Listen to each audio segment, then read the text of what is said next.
Redden Up My Mind, written by Christina Curtin, October 3rd, 2022.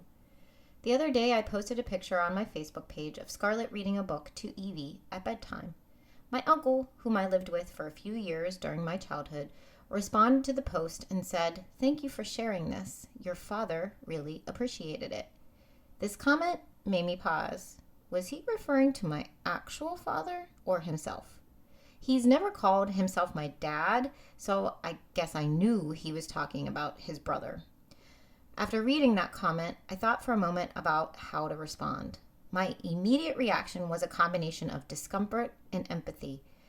I was uncomfortable knowing that he saw a picture of my daughters. Knowing he saw this intimate and sweet moment troubled me.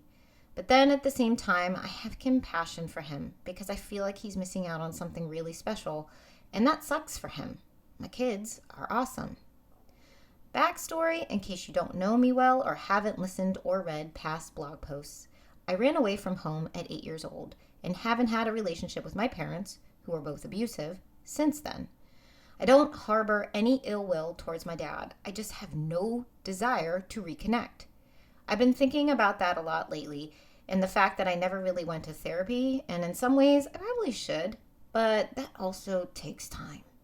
I'm likely avoiding therapy because I'm so used to taking care of myself in all areas of my life. I really don't like to let other people help me.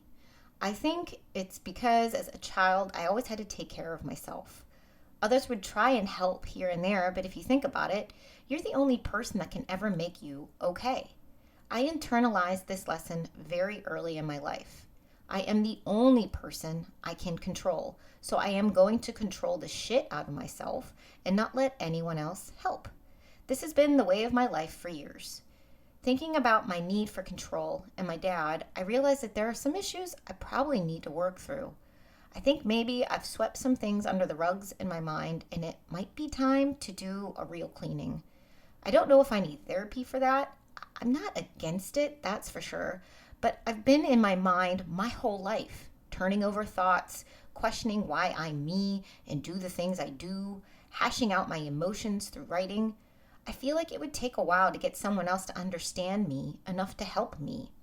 Plus, so far, I've managed to function as a pretty stable and successful adult. Except, of course, for that one stuffed animal mac and cheese incident that happened recently. As long as I keep my cool and not make a shit show of my life, I'm thinking I can do this mind cleaning myself. Oh, and a little aside for all of my non-Pittsburgh listeners, redding up is Pittsburghese for cleaning. So we say, go red up your room, go red up the house. So redding up my mind is cleaning up my mind, in case you were wondering where that terminology comes from.